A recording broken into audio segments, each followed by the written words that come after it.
I'm going to tell you stuff that's not in her resume. Oh, that Dave. probably should be. I think Dave, you're going to get a much I'm going to deeper say, appreciation. please, Can you no be more. quiet, please? I don't. I want Dave. I'm laying. It's your special day. Don't have to worry about talking.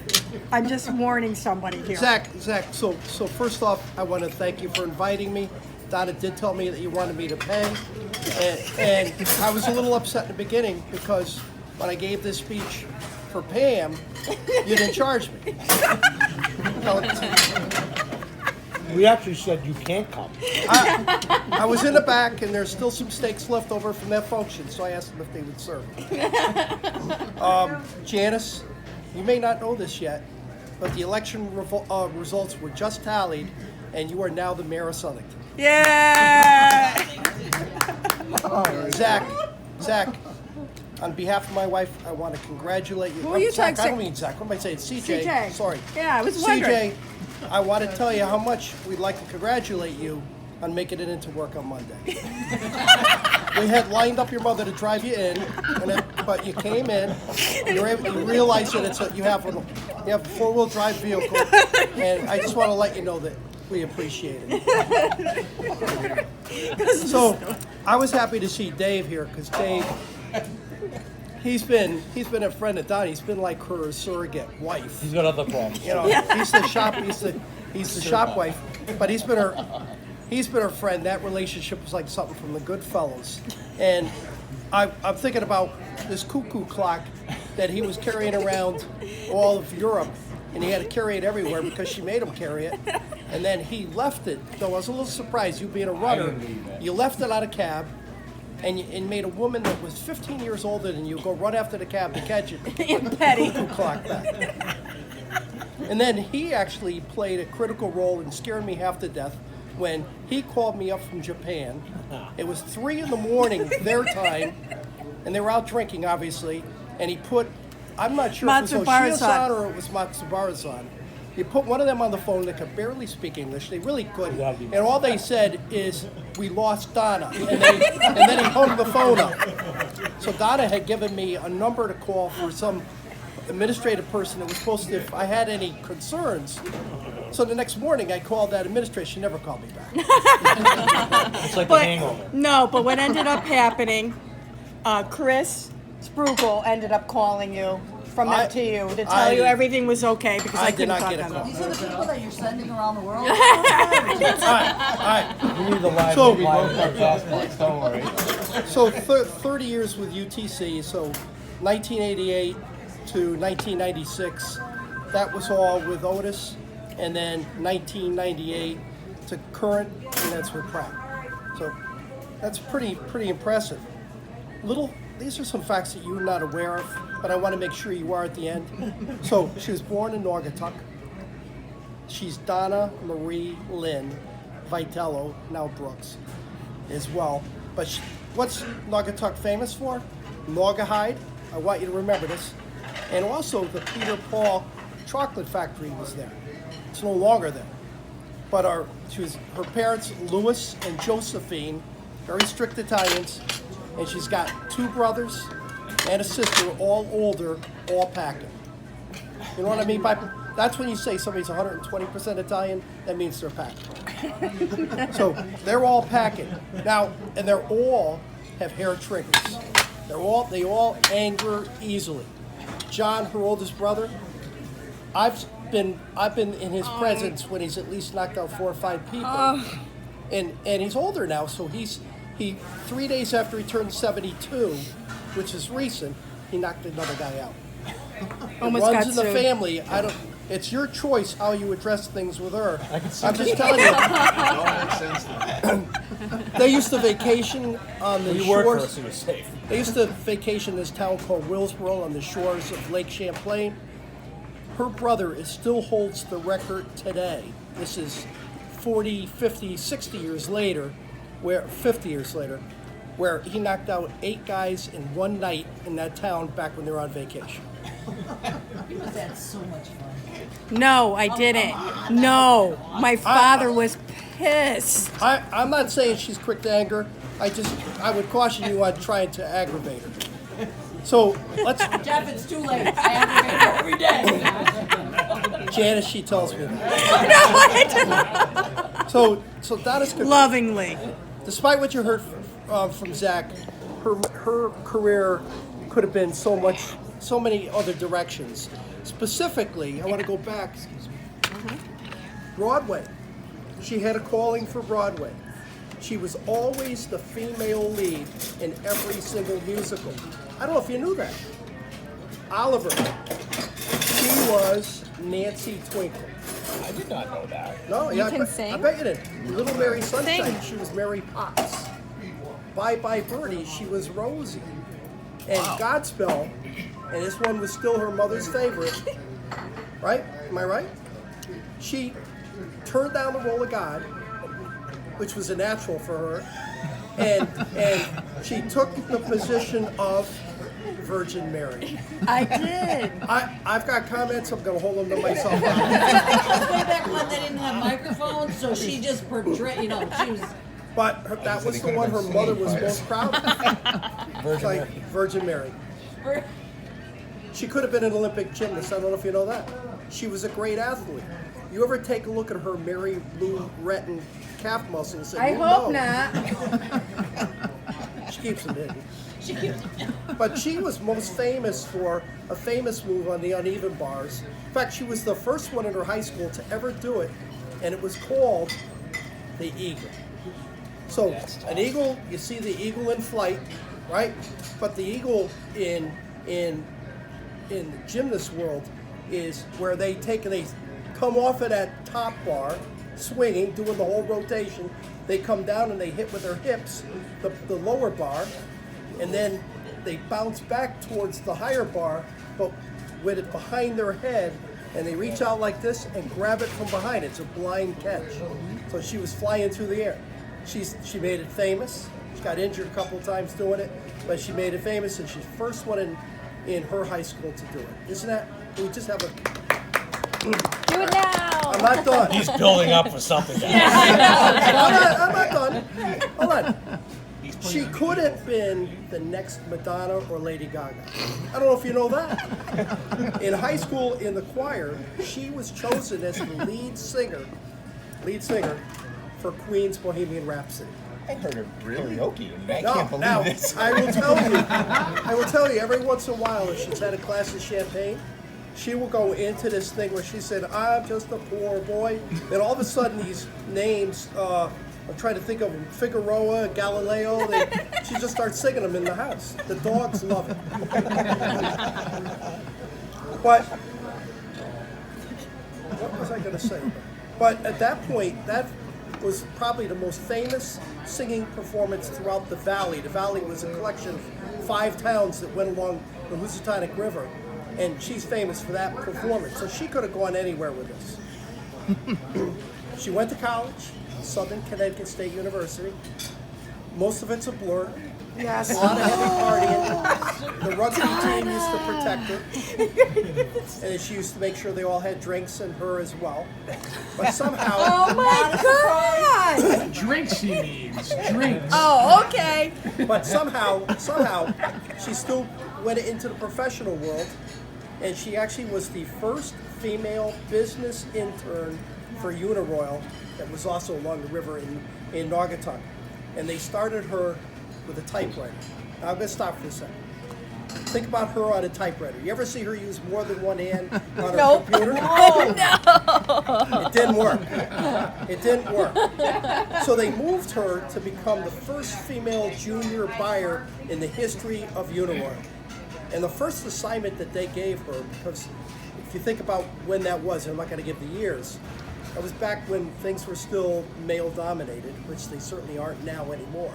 But they were then. And so the first assignment she got was to make the guys their coffee. So she, being a self-thinker, I remember doing that. she bought the coffee pot. She bought the coffee. She didn't get them the cream and sugar because at that point she was only a junior buyer. And she said, you got the pot, you got the coffee, make it yourself. And that was probably the first direction that she ever gave a group of men, and they reacted to that. Real life experience though, you got to have somebody, this is serious. she watched Uniroyal fail because they got so expensive, the union got so strong, too strong, which is what's happened in Pratt and Whitney. It's what happened in Cheshire, for instance, and others, that they decided that they could transfer all the work down to the South, and they could make a bigger profit. And that's exactly what we've seen. She watched it. Her father, the management team, they bought the factory thinking they could restore it, and still at the end of the day, they watched it, the doors get locked, and everything get moved. You know, when you see that and you live that, it really creates an urgency inside of you that a lot of people haven't seen and they don't feel because they haven't seen a factory close. She got to see it. She got to see her family put out of work. All right. Then her next job after Uniroyal was with Howmet. Any of you know Howmet? It's a job shop. It's a dirty, dingy place. They do castings and forgings.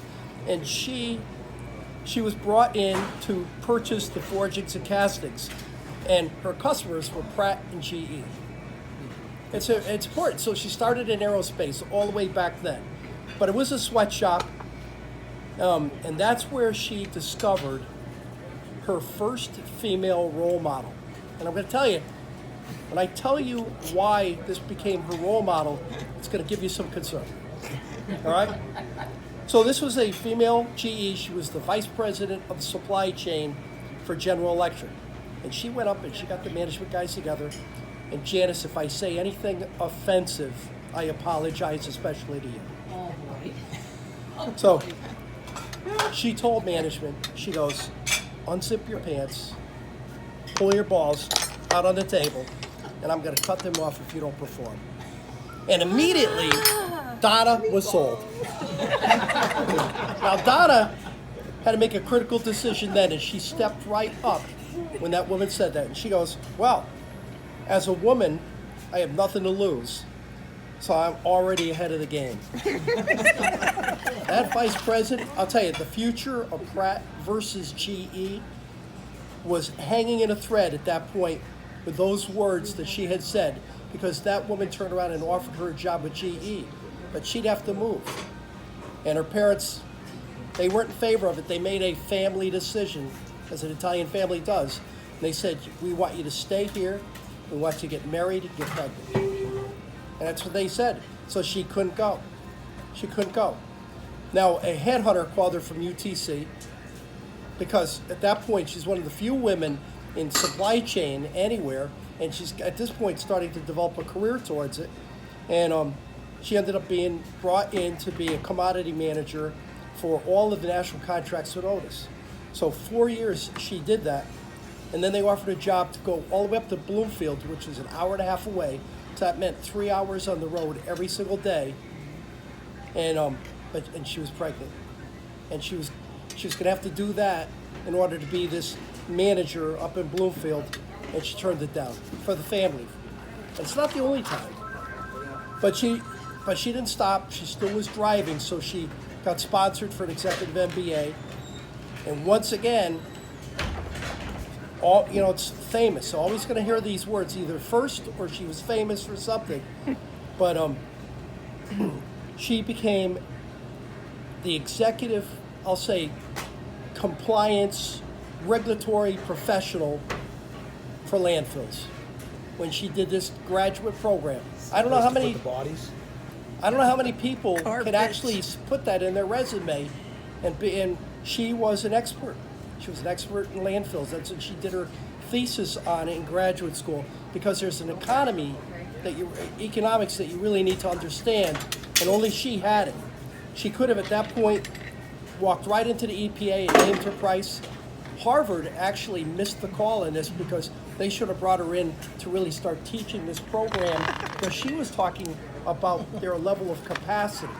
Mm-hmm. It was all about capacity of landfills. It's not unlike inventory management, and that's what she saw already. So she became one of the only experts in the entire United States, if not the world, on landfills. And she studied every single landfill in the state of Connecticut, did a capacity study on them, including the big one right up the river from Pratt in Manchester. And she literally told the state of Connecticut, She goes, you've got to start offloading all of this garbage to Rhode Island and New York, and you got to do it now. And if you do it and you use my plan, you are going to be able to keep these landfills going for another 5 years. You're going to have 5 more years of capacity if you do. So you have to be selective about your garbage, is what you're saying. It was dramatically changing the world of landfills. That was Donna. So she became famous with the state as an expert in this. And in fact, she had a saying. She came because she coined the phrase, satisfaction guaranteed or double your garbage back. Right, Donna? Yeah. So now she's in Otis, and she's part of the UTC Purchasing Council, and they try to promote her again. And so they want to make her a director of materials, but for all the warehouses. But at this point, Brian had asthma, her father had cancer. So they wanted her, UTC wanted her to travel. And at this point, she really couldn't because of the family. So she took a job, she left UTC, she went to Associated Spring, became their director of materials. Her boss is this woman that promised her, you come here, I'm gonna let you be a mother, let you mother your child, and you're not gonna travel that much. And immediately they sent her on the road for like 4 weeks. And this woman finally, it was all a lie. And they said, look, you've got to make a decision. This woman that had just said that said, you have to make a decision. You're either going to run this business or you're going to run your family. And there's no in between.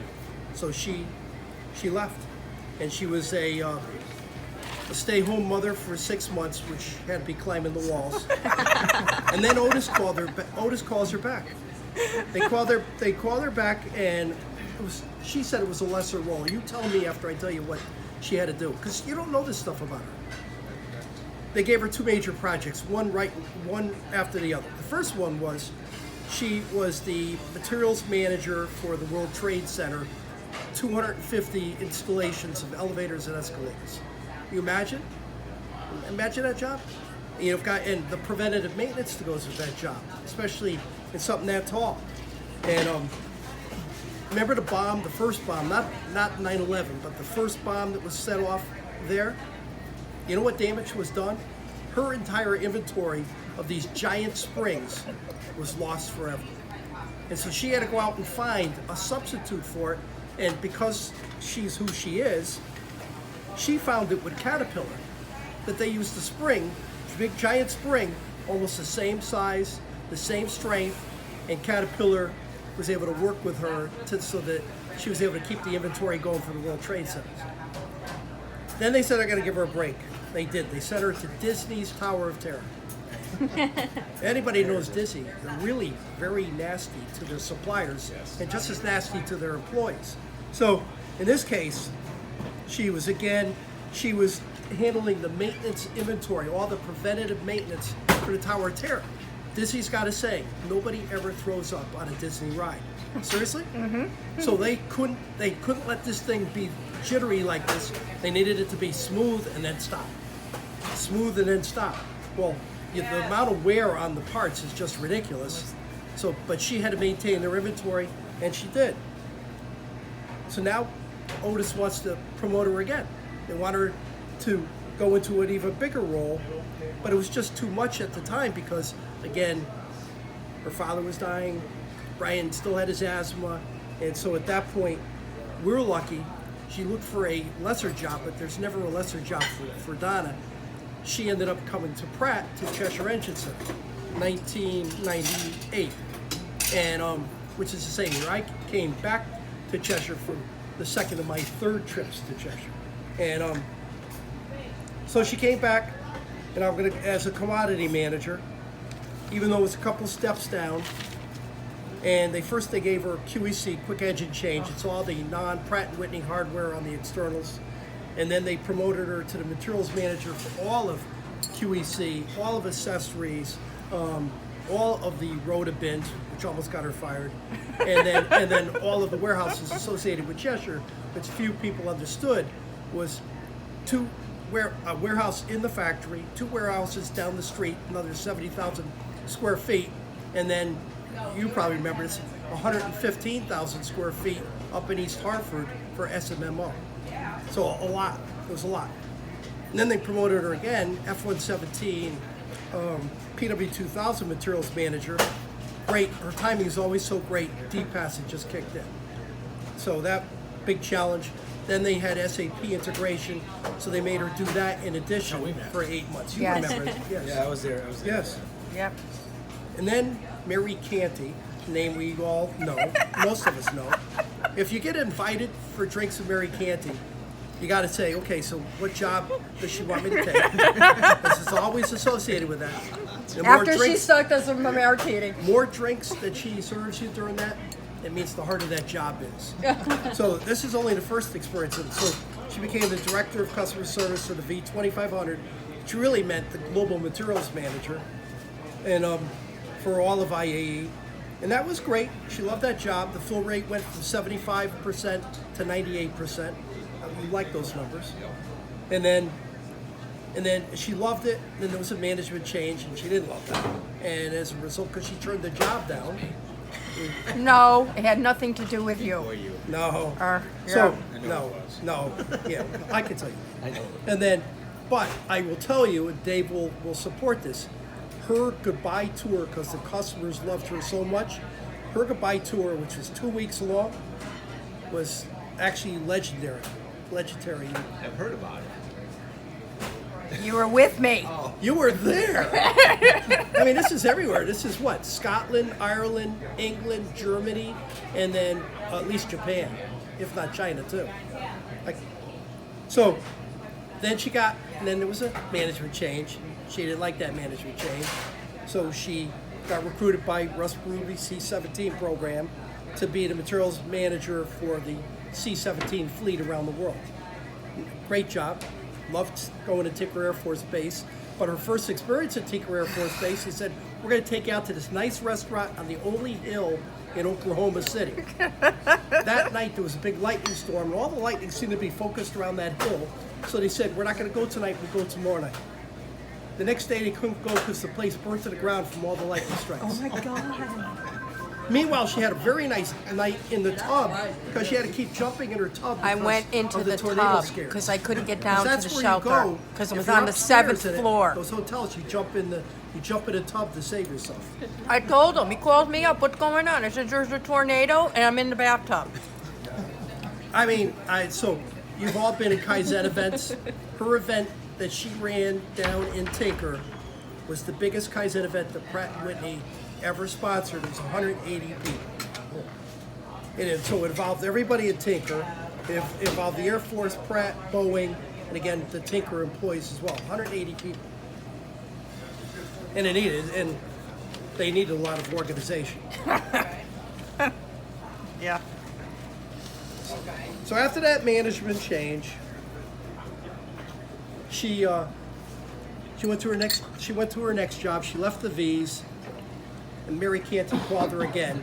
This time she didn't get enough drinks, and Mary Canty really encouraged her to take the industrial manager position, and that was for the regional jets and all the nacelles for the regional jets. She was excited about being an industrial manager until she found out she had no employees, no resources, no budget, and no system to work with. No ERP system at all. And it almost killed her. And so what she did is she made a team by stealing people, right, CJ? Including CJ, from everyone else, just to have somebody to help her, work through this. But it was killing her. It was absolutely killing her. And so then Dave called. He says, hey, I'm sorry, guys.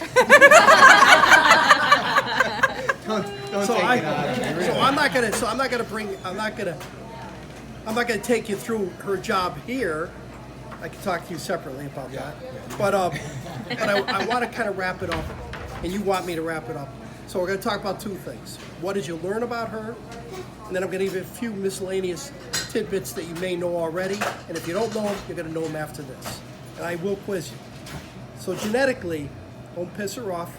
Her entire family has a hair trigger. There's no reason to believe she doesn't. I don't pack. I'm the only one that doesn't have a gun.